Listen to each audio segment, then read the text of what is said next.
Your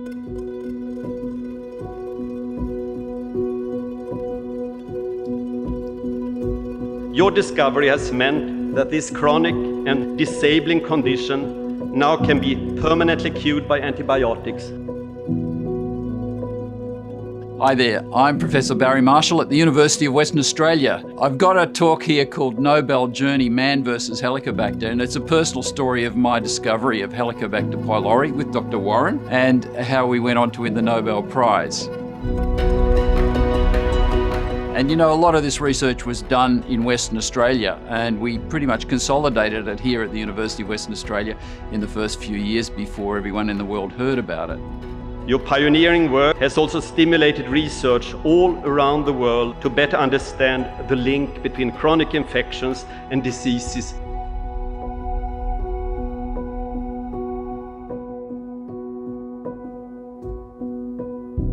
It's all right doing research which you would say, discovering something. Then you want to use that research for something useful, innovate, make a new product, a gadget or something.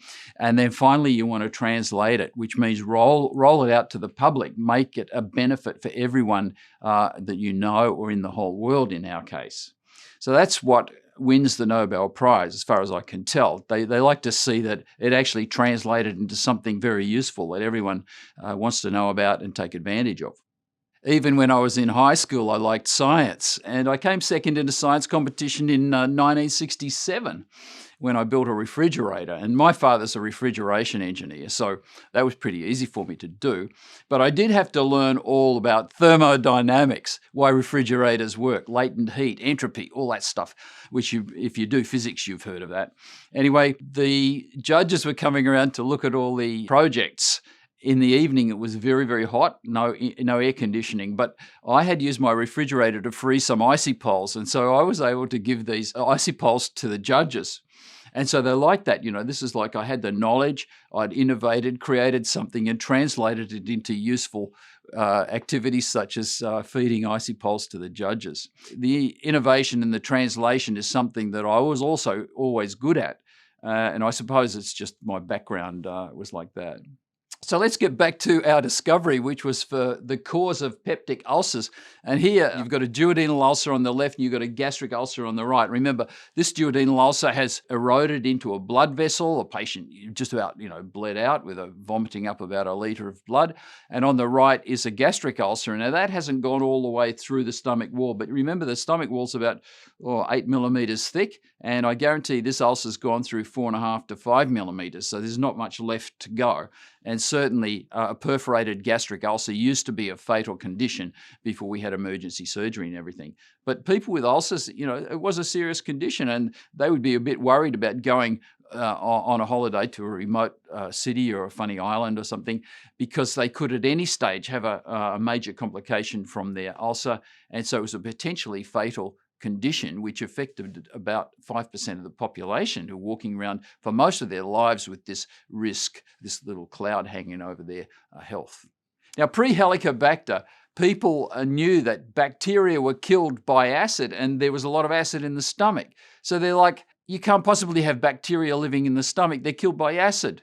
And also they did experiments on experimental animals, like they would stress some mice and rats and things like that, and show that sometimes these animals did develop just ulcers like that. So the idea that emotional stress could lead to ulcers seemed to be a pretty good explanation, because stress would cause high acid levels and then ulcers. So acid and stress were really thought to be the cause of ulcers.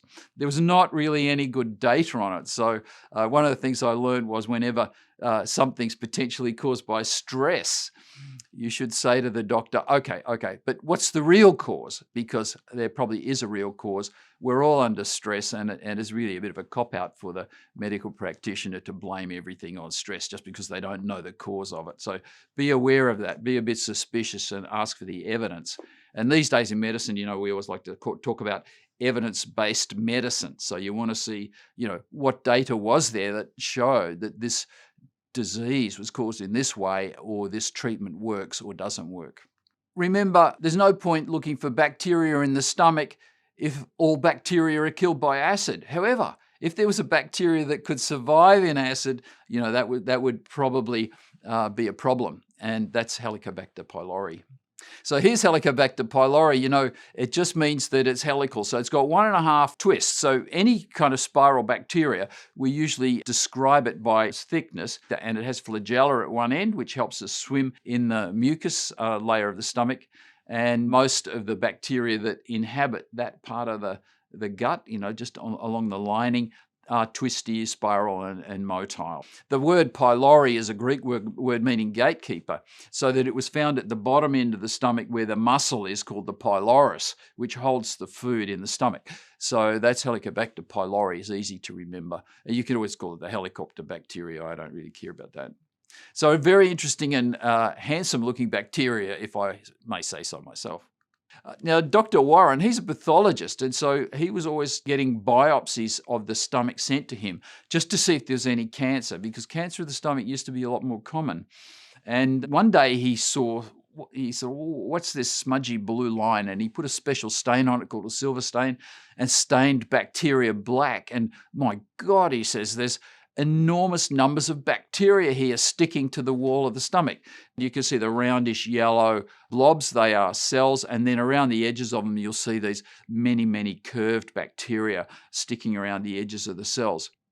Now the thing about Warren, he's not just satisfied, that's contamination or something else. He's there like, hang on a minute, these bacteria are all identical. And he knew that if you took samples of bacteria from the mouth, you'd find rods, cocci, fungi, lots of different, purple ones, pink ones. You wouldn't find a homogeneous colonization like this. So he knew that this meant these bacteria were actually living in the stomach, so they must be resistant to acid in some way. So the curiosity-driven research that Warren and I started off doing was, wow, how could these bacteria live in the stomach? There's so much acid. Must be something new. So we didn't set out to find the cause of ulcers. We just were curious about something, a new bacteria, and wow, it's resistant to acid. That's pretty interesting. So we did a study where we did 100 patients and 58% or 58 had the bacteria. So these were people with all different kinds of stomach problems, not necessarily ulcers. But very interestingly, if a patient had a duodenal ulcer, all 13 of those patients had the bacteria in the stomach. There's 100%. It's like going to the casino and on the roulette wheel getting red 13 times in a row. You can see that would be pretty unusual. There's something going on there. So that was an association. And also gastric ulcers, we saw that about 80% of gastric, which is the stomach ulcer that I showed you before, those ones were 80% infected with the Helicobacter. So this was pretty amazing. And we didn't really know whether it was just in Western Australia, in Perth, or whether it was all over the world. And so the question was, would the world accept the new cause for ulcers on the basis of data from only 13 patients? No way. And so this started a journey. You think, how come nobody believes me? But the scientific process is that all your mates and everybody else is in science, when they see a new discovery like this, they try to prove that it's wrong. And they say, we don't believe it. We're going to try and prove that it's wrong. And after a year or two, they say, we can't prove that it's wrong, it's probably right. So that's the scientific process we like to go through. And when you go into university and you start doing your own experiments, you should be prepared to try and prove yourself wrong whenever you've got a discovery like that. And then you'll be confident you've already tested and you're not worried about other people not believing you anymore. However, don't assume that any new discovery is immediately going to be accepted.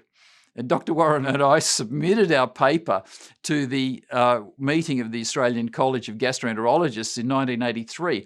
And they sent me back this letter. Dr. Marshall, I regret your research paper was not accepted for presentation.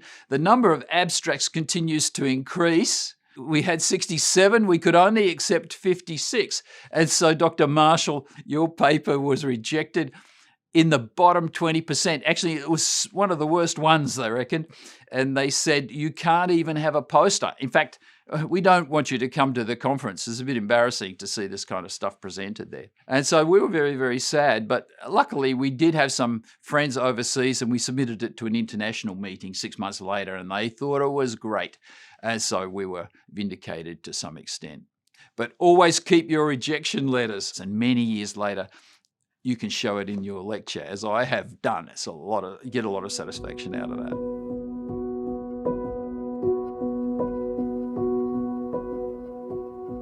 So why is there so much resistance to new ideas in medicine and science? And the person who really figured this out was a person called Dan Boorstin, who used to be the librarian at the US Congress. And he said the greatest obstacle to knowledge is not ignorance, it's the illusion of knowledge. And so if you've discovered something, a new technique or the answer to a difficult problem, there might already be a lot of people out there who are using some other solution, some other strategy, and they say, well, we don't need any new things. We've already solved this problem. And you say, well, in actual fact, your solution costs $10,000 and mine costs $100. So that sounds like mine's better, doesn't it?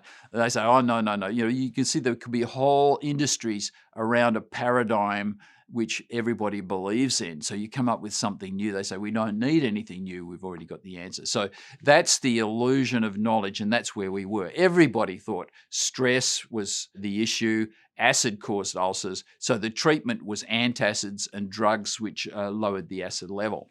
And that was a $3 billion business. So certainly they weren't going to suddenly close up shop and start using antibiotics just because of 13 patients in Western Australia.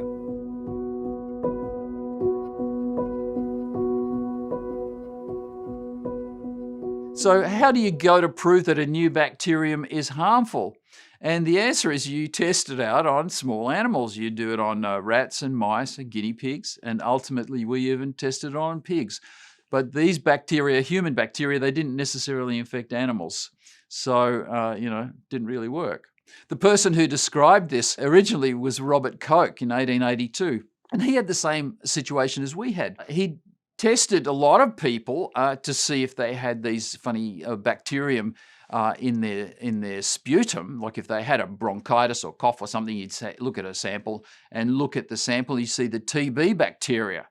And everybody said it's so common, and many people who aren't really very unwell have this. So how could you say that that's a fatal bacteria that causes fatal tuberculosis? So what he did, he infected it into guinea pigs.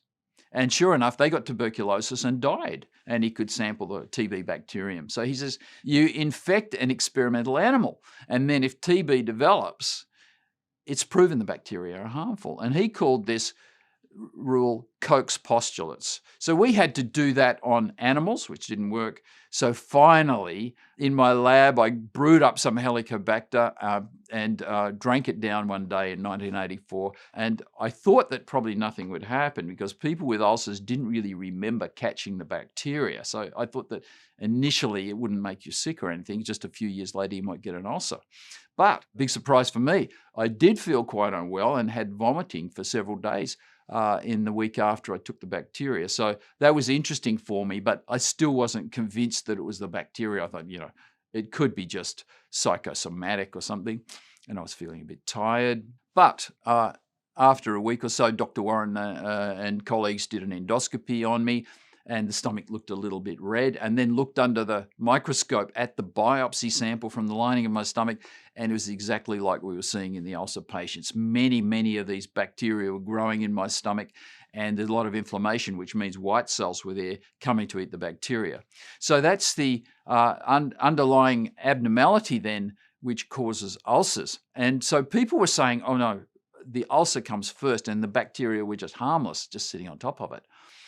But we showed that a person without an ulcer, a perfectly healthy person, could be infected with these bacteria and therefore potentially go on and cause ulcers. So that was the beginning of a big saga. We did lots of other experiments, and one of these was to answer this question: how else could you prove this new bacterium is harmful, especially to cause ulcers? Well, one day we decided we're going to eradicate the bacteria with antibiotics, and we'll see if they got their ulcers permanently cured and didn't have to take medicine anymore for the rest of their life. And so we did that experiment, and we did a double-blind, placebo-controlled randomized study. That means we chose by a sort of a lucky dip which treatment patients were on. And some of them got real antibiotics, some of them got fake antibiotics with different treatments. And the patients had no way of telling which treatment they were on. So they all thought they were on the real treatment, but of course, half of them were on fake antibiotics. And we wanted to see whether they were cured or not if they got the real antibiotics. And so it has to be prospective and randomized and placebo-controlled. Now, remember those words, because quite often you'll see advertising in the health magazines about some new kind of treatment, like cleansing diet, etc.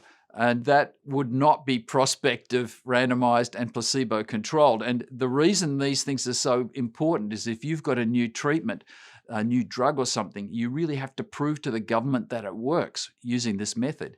And if you prove that it works, then the government has to pay for it. So that's the great thing for the pharmaceutical industry. They're always trying to get over these milestones and get new drugs on the market that have been totally proven. So that's the process that goes on with every new drug, and that's why it takes a few years before you actually see it in the pharmacy.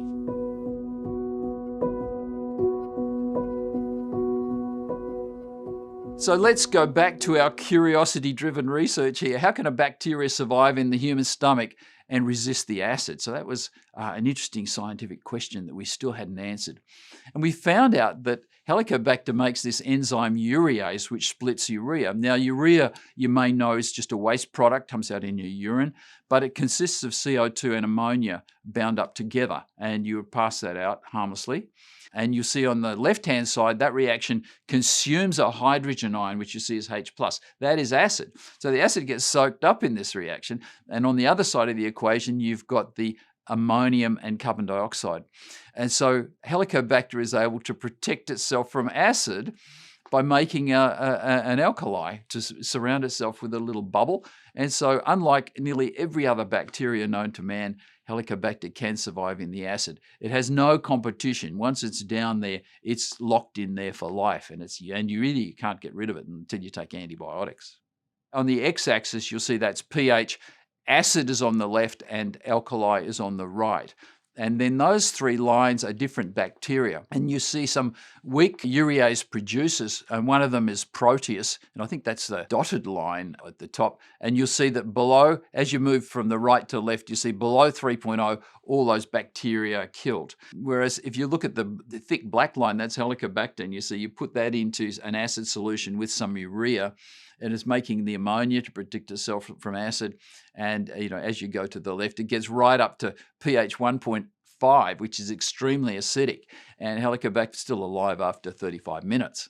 So just remember, it's much better at producing this enzyme and making ammonia than nearly every other bacteria known. I show this because it just goes to show how clinical medicine has connected now with chemistry.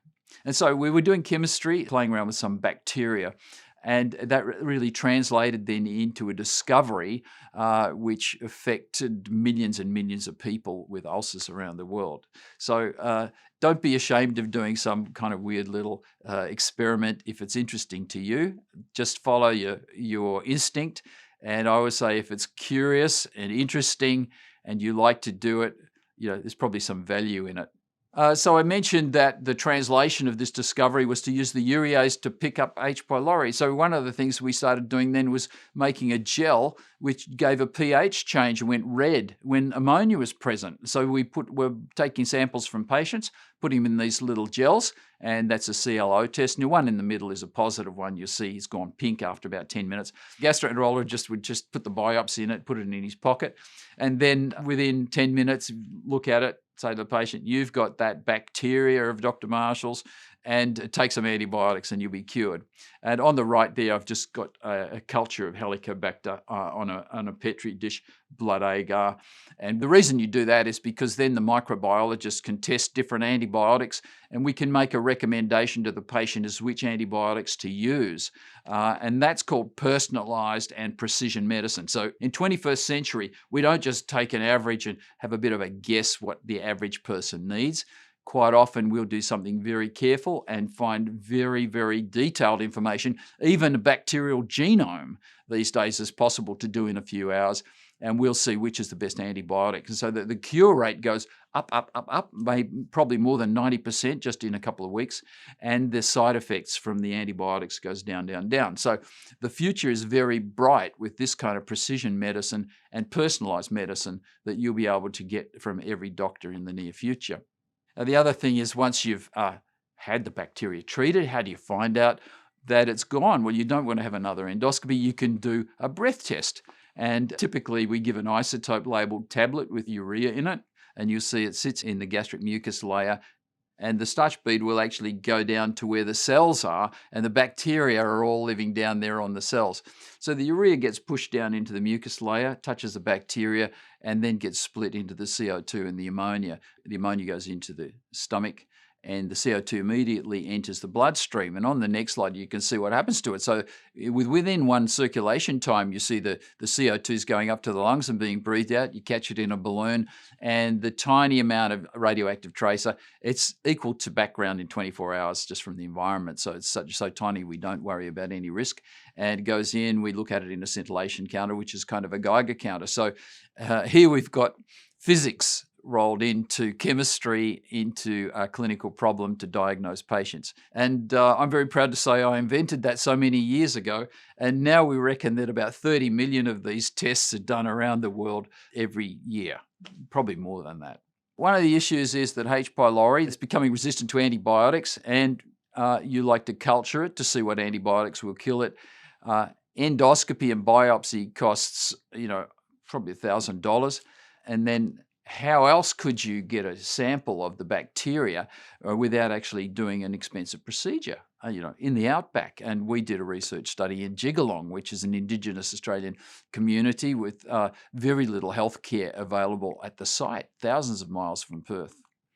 And we used a string test. So in this test, you've got a string wrapped up inside a capsule. You swallow the capsule, and then you wait an hour, and the bacteria will stick to the end of the string. And so then we can get a sample of bacteria. And we did this on the nurses at the hospital. We found out quite a few nurses in their careers had picked up Helicobacter just from nursing patients with ulcers. And so that was a benefit for everybody, really. So his string should be about 1 meter long. And then after about an hour and 90 minutes, we just pull the string straight out, and we cut the end off and culture that to find those bacteria and work out which is the best antibiotics to treat. And we can also do studies on the genome of the bacteria because we're able to culture it now non-invasively. So we've developed that string test further, and we're helping a company develop it for China, and probably it'll become very, very popular because you don't have to be the owner of $1 million lab to culture Helicobacter pylori and make the diagnosis with the string test.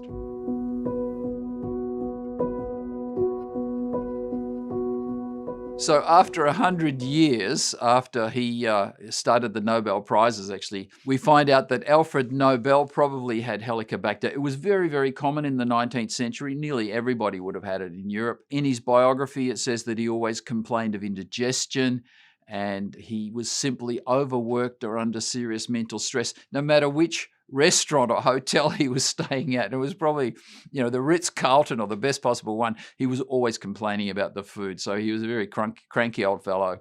And of course, he's always on an ulcer-type diet. But in those days, you couldn't diagnose ulcers unless the patient died and you did a post-mortem, or perhaps they vomited up some blood. So it was a bad problem. And if only he had got someone to make this discovery when he was still alive, he might have been a lot better off.